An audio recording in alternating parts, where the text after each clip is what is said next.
Imagine absolute luxury, serenity, and a majestic floating palace cutting through the crystal clear waters of the Mediterranean Sea.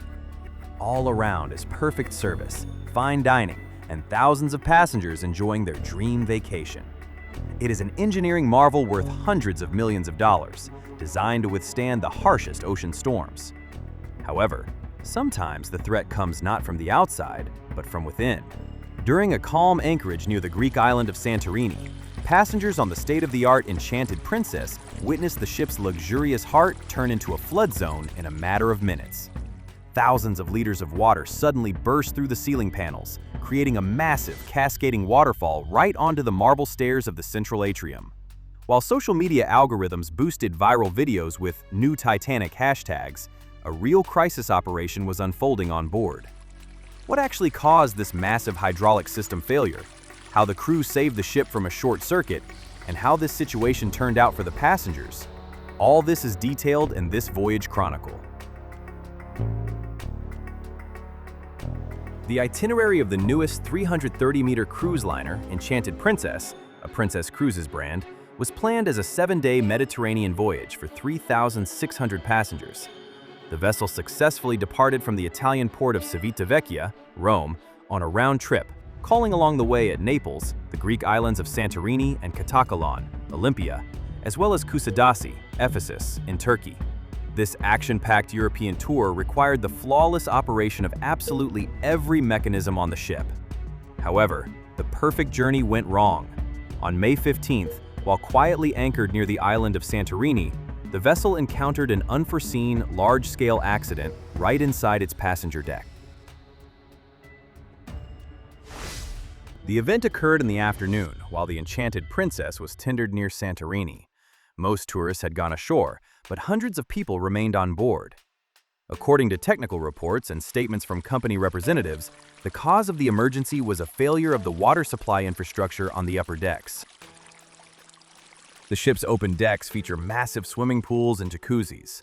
Their operation relies on a complex network of large-diameter main pipes, through which high-pressure pumps deliver massive volumes of water. One of these pipes experienced a sudden rupture, technically estimated as the bursting of a connecting seam or a pressurized valve. Driven by gravity, the water instantly rushed downward into the interdeck technical spaces. Unable to withstand the weight and pressure, the decorative ceiling panels on Deck 6 collapsed, giving the water a direct path into the public areas. The ship's central atrium, the piazza, took the hardest hit.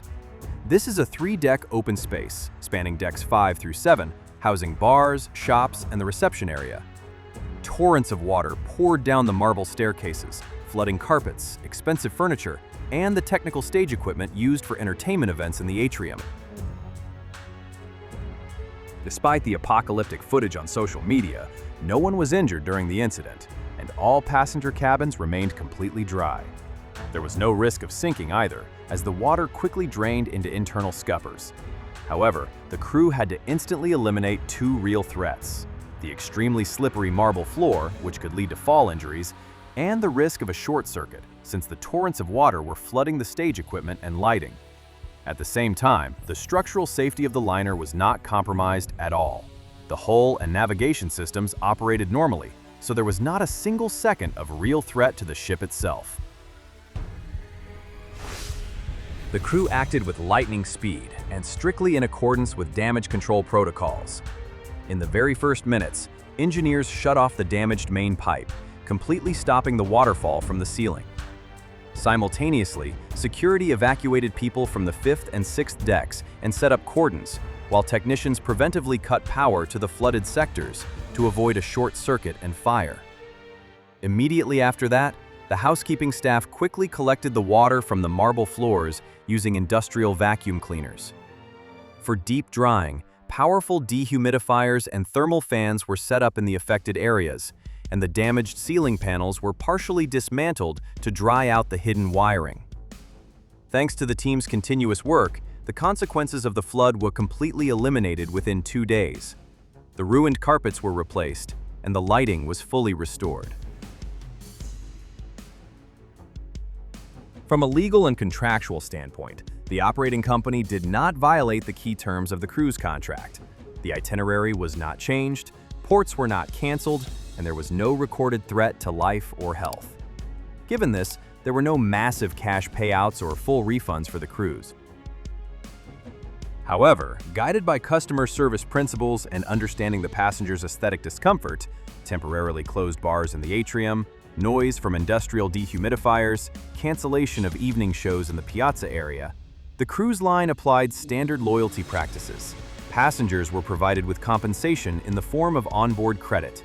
This is a certain amount of virtual funds credited to the cruise cards, which could be spent on board to pay for excursions, alcoholic beverages, spa services, internet, or gratuities for the staff. The incident did not affect the ship's seaworthiness in any way. That same evening, exactly on schedule, the Enchanted Princess weighed anchor in the Santorini caldera and set course for the Turkish coast. All subsequent ports of call, Kusadasi, Ephesus, the Greek port of Katakalon, Olympia, and the final point of return, Civitavecchia in Italy, were visited without any delays. What social media dubbed the Titanic effect turned out in practice to be a serious yet fully controlled engineering malfunction, which the professional crew resolved while the ship continued its normal voyage.